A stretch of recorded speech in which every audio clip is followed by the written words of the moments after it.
Shalom, shalom les amis. Alors nous trouvons au début du mois de Kislev. Et on sait que le mois de Kislev on l'appelle souvent le Chodesh HaChassidique, le mois chassidique, et aussi le Chodesh HaGeoula, le mois de la Géoula. Il y a énormément de dates chassidiques dans ce mois-là. C'est vraiment le mois des Lumières.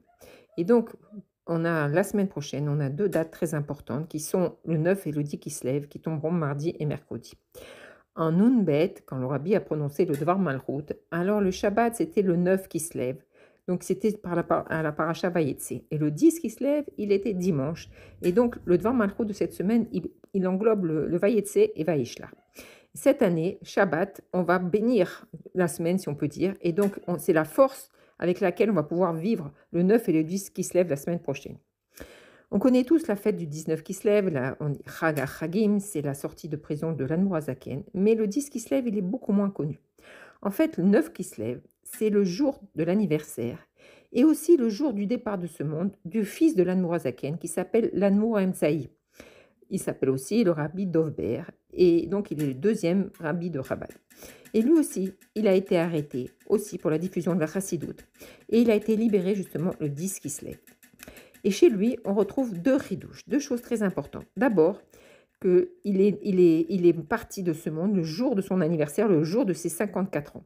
Et c'est très très rare, il y a très peu de tzadikim qui ont cette particularité. On connaît bien entendu Moshe Rabbeinu, et c'est même cité dans la Torah qu'il est né et qu'il est parti de ce monde le Zayin Adar, à l'âge de 120 ans, un compte totalement rond. Et donc, l'Admour Emsaï, il porte le nom du Magid de Medrish qui s'appelle Dovber. C'était le Magid de Medrish a remplacé le Baal Shem Tov, et donc l'Admour HaZaken était son élève. Et il lui a demandé une bracha pour avoir un fils, et le Magid lui a donné il lui a donné la bracha, et il lui a dit « Tu appelleras ton fils de mon nom ». Et donc, le rabbi, l'Admour Emsaï, donc l'Admour HaZaken a eu un petit garçon, donc le 9 qui se lève, et dans la même année, le 19 qui se lève, c'était le départ de ce monde du Magid de Medrish. Pourquoi l'Admour Emsaï, il porte ce nom de Emsaï, de intermédiaire? En fait, quand l'Admour Emsaï a quitté ce monde, on ne savait pas, d'abord il est parti très très jeune, et donc on ne savait pas qui allait lui succéder. Et finalement, quand le Tzemar Tzedek, c'est-à-dire c'était son gendre et c'était aussi le petit-fils de l'Admour HaZaken, après sa suite, on a compris, et à ce moment-là, on a donné des surnoms aux Rebbeim. On a appelé le Rabbi Shneur Zalman, alors on l'a appelé Admour HaZaken. Après, on a appelé l'Admour Dovber, on l'a appelé Admour Emsaï. Et c'est comme ça que les surnoms surnoms, si on peut dire comme ça. En fait, ça veut dire que entre l'Admour HaZaken, l'Admour Emsaï et le Tzemar Tzedek, c'est une seule suite. On les compare à Chochma, Bina et Da'at. C'est-à-dire c'est le début de toute la chassidoute et ils se suivent dans l'évolution de la chassidoute. On sait que le Baal Shem Tov, il a créé ce nouveau chemin de la chassidoute. C'est quoi la chassidoute? C'est un nouveau chemin de servir à Kadosh Baruch Hu, de savoir que Kadosh Baruch Hu, le monde entier, c'est que à Kadosh Baruch Hu, Ein On Milvado. C'est un Avat Israël au-dessus de tout. On sait comment le Baal Shem Tov, il chérissait chaque juif. C'est de faire la tefila avec simcha, de servir Dieu avec une grande simcha, avec un grand enthousiasme. Et c'est aussi surtout être conscient de l'ashgara pratique, de la présence divine dans chaque chose. Mais ce service divin, il ne pouvait pas influencer sur l'intellect. Tout ce service divin vient des midot. Parce qu'en vérité, on sait qu'un jour de Rosh Hashanah, on sait que le Baal Shem Tov est monté, il a une aliyat, un neshama, il est monté dans les palais du Mashiach, et qu'il lui a demandé « Quand est-ce que tu viendras ?» Et Mashiach lui a répondu « Quand tes sources se répandront à l'extérieur. » Il ne lui a pas dit quand de tes sources, elles viendront jusqu'à l'extérieur, mais c'est tes sources elles-mêmes, elles devaient venir à l'extérieur. Et quand on comprend c'est quoi le plus opposé à la chassidoute et à Kadosh Baruch Hu, eh bien on peut comprendre que c'est l'intellect. L'intellect, il est froid, il est carré, il est logique, et il peut se mettre complètement en opposition avec la Emouna. On sait que la Emouna, c'est une croyance, et tout ce qui se dit croyance, ça ne vient pas avec une logique. Et donc, c'est ce qui se passait au temps du Baal Shem Tov. Et l'Admour HaZaken, lui, il a justement pris le défi de faire que même l'intellect, il va comprendre Akadosh Baruch Hu. Et donc, il a créé toute une chita, toute une école de pensée pour servir Dieu, pas seulement avec les sentiments, mais aussi avec l'intellect. Et donc, on sait qu'on a la Nefesh Elokit, la Nefesh Abahamit, et donc tout le challenge, si on peut dire, de l'Admour Azaken, c'est bien entendu d'expliquer, on n'a pas besoin d'expliquer à la Nefesh Elokit qu'Hachem existe et que tout est Hachem, mais c'est un challenge de pouvoir le faire accepter à la Nefesh Abahamit, et encore plus, un plus grand challenge de le faire accepter à tous les non-juifs. On sait que justement dans l'intellect, tout doit être prouvé. On ne peut pas accepter des choses qui ne sont pas scientifiques ou pas prouvées. Donc c'est très difficile de prouver tous les concepts de la chassidoute, d'arriver à les prouver d'une manière, si on peut dire, scientifique. La Nefesh Abahamit, on sait qu'elle marche comme ça. Tout ce que je comprends, tout ce que je ressens, c'est le Hémet. C'est par rapport à moi, c'est tout ce que mes yeux y voient, tout ce que je ressens, alors c'est le Hémet. La Nefesh Elokit, toute chose, elle sait que tout doit avoir un rapport avec Akadosh Borou. Et à partir du moment où il faut chercher le lien qui est avec Akadosh Borou. Parce que la Nefesh Elokit, elle sait que Hachem, il est Yachid dans le monde, c'est lui, il n'y a rien d'autre. Et c'est ce qui va permettre, cette Nefesh Elokit, grâce à la Chassidoute, elle va permettre de ressentir l'Ardout Hachem, l'union avec Akadosh Baruch Hu. Et donc l'Admour Azaken, grâce au Tanya, grâce aux explications qu'il donne dans le Tanya, a réussi à influencer la Nefesh Abahamit, qui apparemment n'a aucune conscience d'Akadosh Baruch Hu. Elle ne comprend pas Akadosh Baruch Hu, elle ne cherche pas Akadosh Baruch Hu. Mais quand on va lui expliquer, non seulement elle va comprendre, mais elle va comprendre que c'est pour son bien, jusqu'à arriver à la conscience de En On Milvado. Il n'existe rien en dehors d'Akadosh Baruch Hu. Et la même chose pour les non-juifs. On sait que tout ce que se font les non-juifs, ils le font pour eux-mêmes, pour leur grandeur, pour évoluer. Et que même les non-juifs, ils ont une conscience d'Akadosh Baruch Hu. Ils croient en Kadosh Baruch Hu, mais pour le servir. Mais grâce à la chassidoute et au travail de tous les chassidim, alors, et surtout de Melech HaMashiach, même ce monde opposé, il commence à reconnaître la grandeur de Dieu et savoir qu'il n'y a rien en dehors de Dieu. Et donc, toute la grandeur de l'Admour Emsaï, c'est de prendre justement ce que son père, l'Admour Azaken, a conçu. On a dit qu'il a fondé l'école Chabad qui se base sur Chochma Bina Dahat, c'est-à-dire que l'intellect, on va apprendre à l'intellect à reconnaître Dieu et à servir Dieu. Et donc, lui, il a pris tout ce que son père avait dit, c'est-à-dire écrit. Son père, c'est Chochma, c'est-à-dire que c'est une idée qu'il a à peine développée. Et on sait que l'Admour Emsaï, il prenait cette idée-là, il l'a développée comme des fleuves, pour qu'après, on puisse le comprendre et l'intérioriser. Et ça, c'est le travail du Da'at, du Tzemar Tzedek, d'intérioriser ces concepts-là. Et donc, l'Admour Emsaï, il fait le pont entre l'Admour Azaken et le Tzemar Tzedek. C'est pour ça qu'il a ce surnom d'Aemsaï, de l'intermédiaire. Ce que la demande du Mashiach au Baal Shem Tov, c'est de diffuser les sources de la Chassidoute jusqu'à ce que le monde y soit inondé de Chassidoute, que chaque endroit du monde y devienne une source de Chassidoute. Et comme le Rabbi l'a dit, ce travail est terminé grâce aux Shluchim qu'il a envoyés dans le monde entier. Le monde entier est abreuvé des sources de la Chassidoute. Alors si ce travail est terminé, c'est bien la preuve que Mashiach est déjà là, il est dans le monde. Bien sûr, c'est le choix de chacun de se connecter aux sources de la chassidoute ou de ne pas se connecter. Et donc, ce grand travail de diffusion des sources, il a été surtout était possible grâce au Tanya que l'Admour Azaken a écrit. Ce Tanya qui est vraiment une source extraordinaire, qui est comparée à la Torah chez Mirtav, la Torah écrite et de la chassidoute, et qu'on sait que ça s'est diffusé dans le monde entier, et que le Rabbi a demandé même qu'il soit imprimé, que chaque endroit devienne une source de chassidoute, et c'est pour ça que ce Tanya, il a été imprimé dans les 4 coins du monde. Il y a vraiment dans les endroits qu'on ne peut même pas imaginer, même pendant la guerre ici à Gaza, au Liban, il a été imprimé dans tous les endroits. Maintenant, on va essayer de comprendre la particularité de l'Admour Emsaï. Le fait que la Torah nous précise que Moshe Rabbeinu est né et est parti le même jour, et puisque c'est rapporté dans la Torah, donc ça veut dire que c'est une particularité qui est importante. Donc on voit qu'il n'y a pas beaucoup de tzadikim qui ont cette particularité. Alors on sait que l'Admour Emsaï, il a eu cette particularité de partir le jour de son anniversaire. Donc il faut qu'on essaie de comprendre c'est quoi cette particularité. Surtout, on voit que c'est important, puisque c'est écrit, il y a un passouk de la Torah qui dit qu'Akadosh Baruch Hu, il s'assoit et remplit les jours et les années des tzadikim.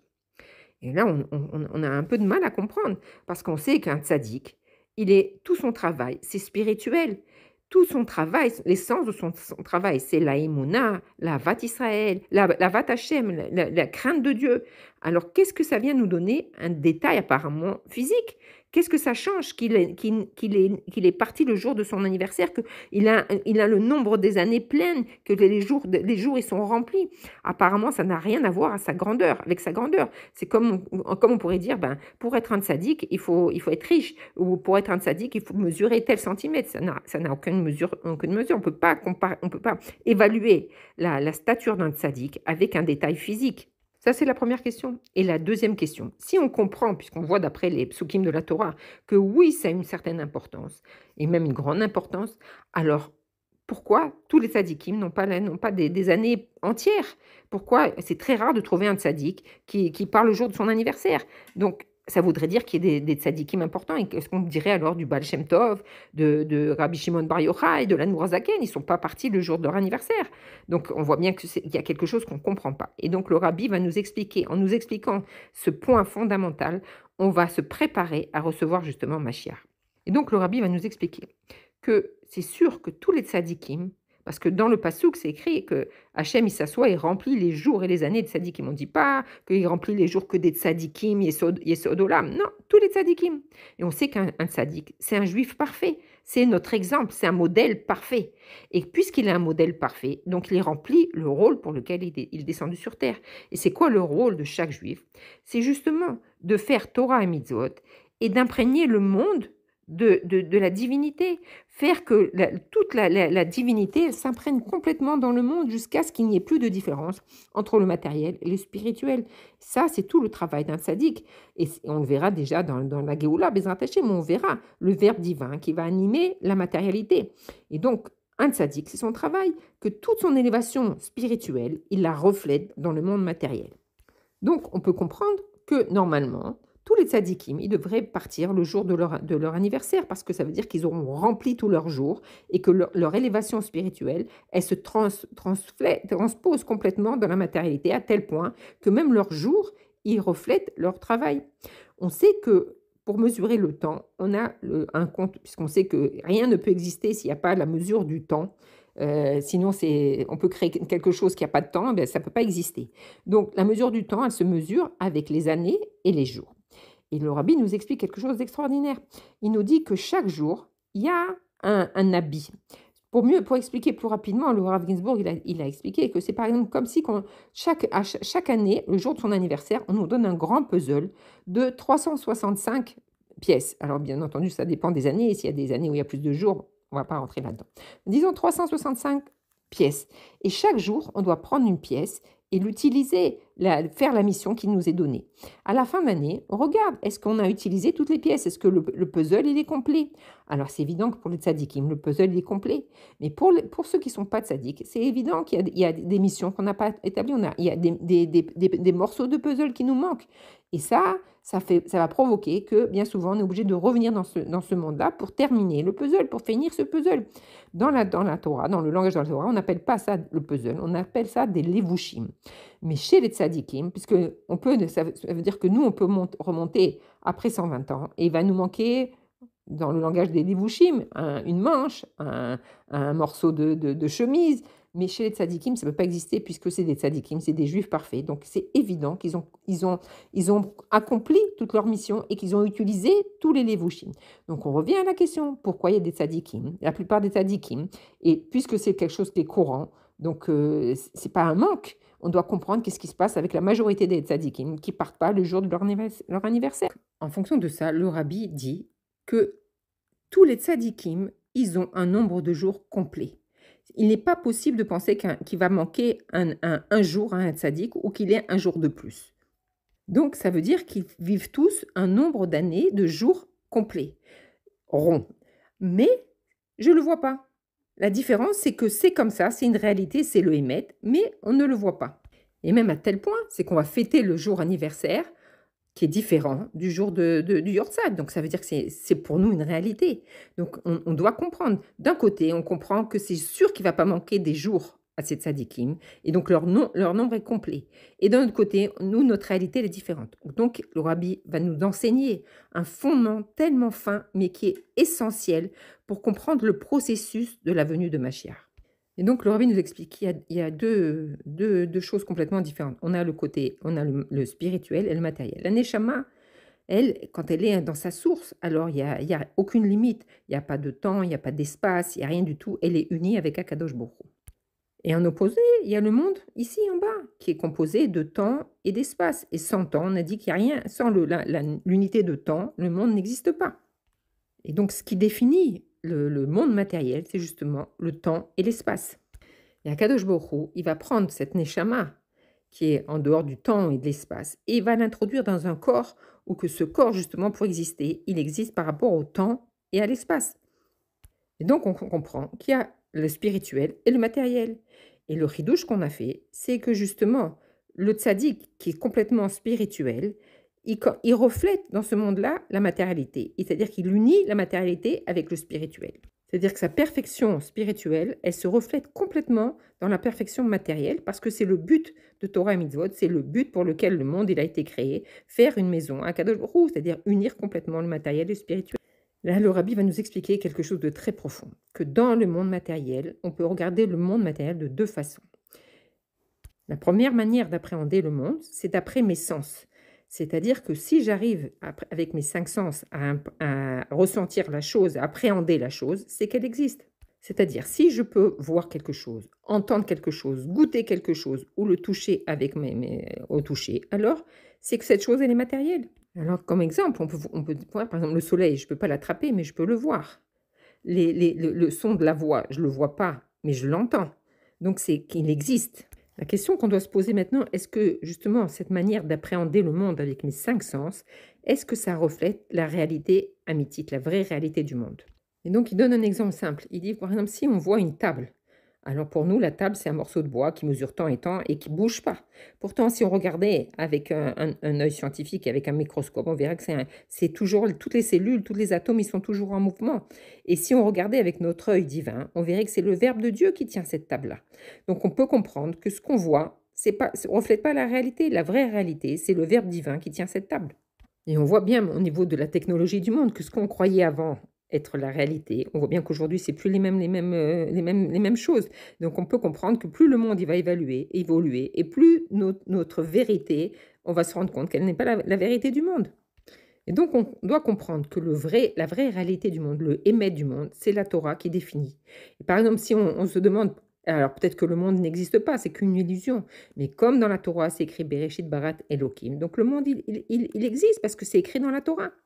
Et donc, c'est ça la deuxième manière d'appréhender le monde, c'est de voir le monde avec les yeux de la Torah, avec le émet de la Torah. Et comme le rabbi le dit dans son langage, Ruchaniyut Ainyanim, le spirituel qu'il y a dans les sujets.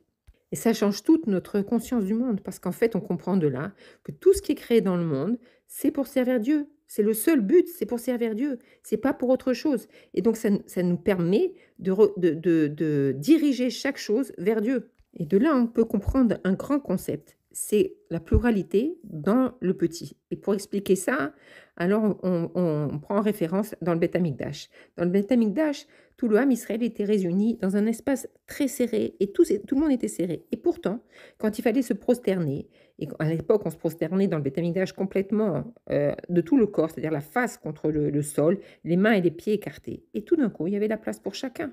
Donc, c'était un miracle. Comment c'est possible que dans un espace où il n'y avait pas de place pour se tenir debout, tout d'un coup, chacun il avait de la place et même encore un espace entre chacun. Donc ça veut dire que dans une petite place, on pouvait mettre beaucoup de place. C'est-à-dire qu'on voit que les extrémités, ils sont réunis.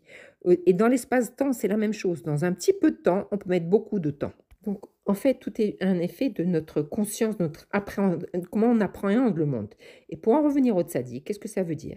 Ça veut dire que justement, dans peu de temps, le tzaddik, il peut faire beaucoup plus de choses. C'est-à-dire qu'au lieu que chaque jour, il remplit une mission, un habit, en moins de jours, il va remplir tous ses habits. C'est-à-dire qu'il va compléter tout son travail en moins de temps. Et donc, le rabbi donne un exemple extraordinaire avec le Rambam. Le Rambam est né le 14 Nissan et il est parti le 20 Tevet.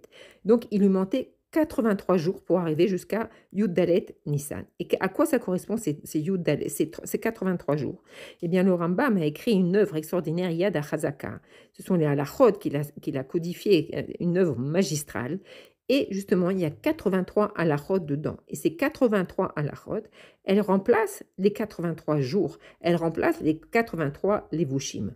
Et donc, ça veut dire que le 20 Tevet, il est arrivé à sa shlemut, à sa perfection, parce qu'il avait rempli tout son travail. Donc, s'il avait vécu un jour de plus, il n'aurait pas eu cette perfection. Et donc, on comprend qu'il y a une grande perfection. Quand il y a une perfection sensorielle, qui est, si on peut dire, la perfection superficielle, avec l'appréhension pnimite intérieure. Et c'est ce qui se passe avec ces tzadikim, qui ont que tout leur travail spirituel, il se reflète complètement dans la matérialité du monde. Et donc, c'est ça le but, c'est d'arriver à faire que le monde matériel, il reflète complètement la spiritualité sans perte, que ça soit 100%. Le monde matériel, il épouse, si on peut dire complètement, la force spirituelle. Même sujet dans la paracha. On voit que Yaakov Avinu, qui n'a pas dormi 14 ans chez Shem Ever et 20 ans chez Lavan, il est arrivé à l'endroit du Beth Amikdash, au endroit du Kodesh HaKodashim, et il s'est allongé alors qu'il ne l'avait pas fait pendant toutes ces années, et il s'est endormi.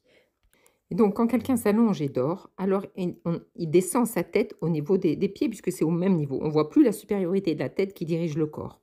Mais le Rabbi explique qu'il y a une autre manière de dormir, c'est de s'allonger par élévation, si on peut dire. Et c'est ce qu'il a fait Yaakov Avinu, c'est-à-dire que ce n'est pas sa tête qui est descendue au niveau de ses pieds, mais c'est ses pieds qui se sont élevés au niveau de la tête. C'est-à-dire, c'est faire que toute ma vie physique, toute la vie concrète, elle s'englobe dans la vie spirituelle. Alors, qu'est-ce que ça veut dire? Comment on arrive à un tel niveau? La vie spirituelle, c'est de s'unir avec Akadosh Baruch Hu. Et la vie matérielle, ça cache, au contraire, notre vie matérielle, elle cache Akadosh Baruch Hu. Donc, comment arriver à unir les deux? Et donc, c'est ça le service divin d'un juif, c'est qu'il doit annuler son ego, ses ambitions, ses envies, ses tentations, pour justement vider cette force physique pour pouvoir absorber toute sa richesse spirituelle. Ça, en fait, c'est le premier stade du service divin. Le Rabbi nous explique qu'il faut arriver au deuxième niveau. C'est révéler dans ma vie physique que en on milvado. Ressentir dans chaque étape de ma vie que c'est tout spirituel, tout est à Kadosh Baruch Hu, dans la vie physique.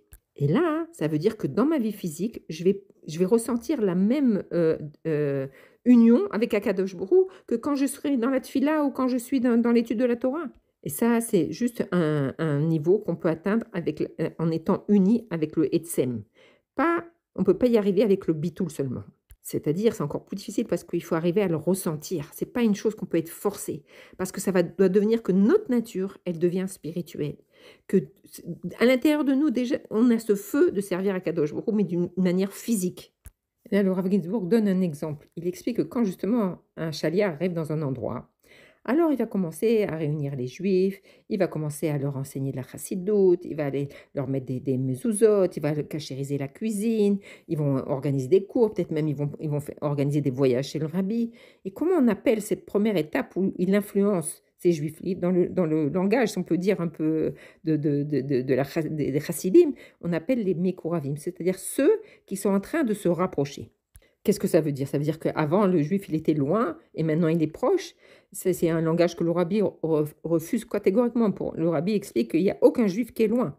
Alors, qu'est-ce que ça veut dire être un mécourave? Ça veut dire que tu commences à ressentir les choses, tu commences à savoir comment prier, tu commences à sentir quand tu étudies la Torah, qu'est-ce que ça t'apporte, tu commences à sentir qu'est-ce que c'est une Nidvadut chassidique. Tu commences à faire beaucoup de choses et commencer à ressentir la chaleur de la chassidoute. Mais tu n'es pas encore un chassid. Alors comment on peut se transformer de mécourave au chassid? Et en vérité, on est tous des mécouraves. C'est-à-dire qu'on a à l'intérieur de nous des petites parcelles qui sont peut-être des chassidiques, mais les autres parcelles, elles sont mécouraves. C'est-à-dire qu'on veut y arriver, mais on n'est pas encore arrivé à transformer notre nature. Ça veut dire que le mécourave, il sent, il connaît toutes ces choses-là. On ne peut pas le tromper. Il sait qu'est-ce que c'est la chassidoute, il sait comment se comporter, il connaît tout. Ça veut dire, en fait, il est proche. Tout ce que tu veux me dire, je suis proche, je ressens les choses, je suis très proche. Proche, ça veut dire Karov, ça veut dire que c'est le nom Mekoravim, il est proche de toutes les choses, il comprend, il est vraiment dans les sujets. Mais s'il va examiner sa vie, il va voir qu'il y a des choses où il fait une différence, c'est-à-dire que c'est plus agréable pour lui d'avoir une maison comme ça, c'est plus son style, d'avoir une voiture comme ça, d'avoir des habitudes comme ça, d'avoir des habits comme ça correspond plus à ce qu'il est profondément. Alors là, il est Karov de la chassidoute. Mais aussi de l'autre côté, il va voir que son style de vêtements, ça correspond à une certaine mode, que sa manière de penser, de parler, c'est une certaine mode, ses amis, c'est une certaine mode. Et donc, il est Karov des deux côtés, mais il n'a pas fait l'union des deux côtés. Alors, c'est quoi qui va le faire passer de Karov à Chassid? C'est justement toute cette chaleur, toute cet entrain, cet enthousiasme, c'est ça qui va diriger toute sa vie. Et il va plus avoir deux parties en lui, il va avoir qu'une seule partie, cette chaleur chassidique qui va envahir son corps et qui va le faire vivre de cette manière. À la manière un peu de l'huile, puisqu'on est dans le mois de Kislev, quand on met une goutte d'huile sur un endroit, la goutte d'huile, elle ne va pas rester au même endroit, elle va s'étendre de partout.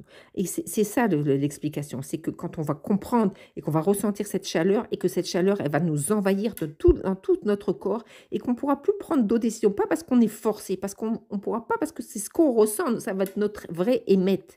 À partir du moment où on va révéler cette chaleur chassidique, cet enthousiasme chassidique, et que ça va envahir mon corps, alors il n'y aura plus de séparation entre le matériel et le spirituel. Et là, on ne va pas rester juste avec notre pnimiout, comme on a dit, que sentir avec le etsem de notre neshama. Non, même le côté superficiel, qu'on appelle le côté sensoriel, il va être imbibé de cette huile de la chassidoute. Ton émet pnimi, il va imbiber le émet superficiel. Et donc, doucement, doucement, on va se rendre compte que chaque chose qu'on va faire, on va avoir une petite lumière qui va s'allumer et se dire, ça c'est chassidi ou c'est pas chassidi? Ça convient à un chassid, ça convient pas à un chassid. Et doucement, doucement, ça va nous imprégner jusqu'à ce qu'on n'ait plus de pensée, paroles et actions en dehors de la pensée chassidique. On peut donner un exemple. Par exemple, quelqu'un qui est invité à une fête ou qui n'est pas 100% glad kasher, si on peut dire, eh bien, même s'il va aller là-bas, même si c'est la plus belle fête et du luxe, il se sentira pas bien parce que ça correspond plus à lui-même. Parce qu'il est passé de Mekorav à Chassid. C'est-à-dire que ma batterie, mon énergie, elle vient que de cette source-là, la source de la chassidoute. Et j'ai pas une fois, je vais me sentir bien dans cet endroit-là, et une autre fois là, je ne travaille pas sur le monde matériel, le monde spirituel. Non, la source de ma vitalité, elle vient elle vient de la spiritualité, c'est ma source. Il n'y a rien d'autre qui peut me donner de l'énergie, de la joie. Il y a plus rien d'autre.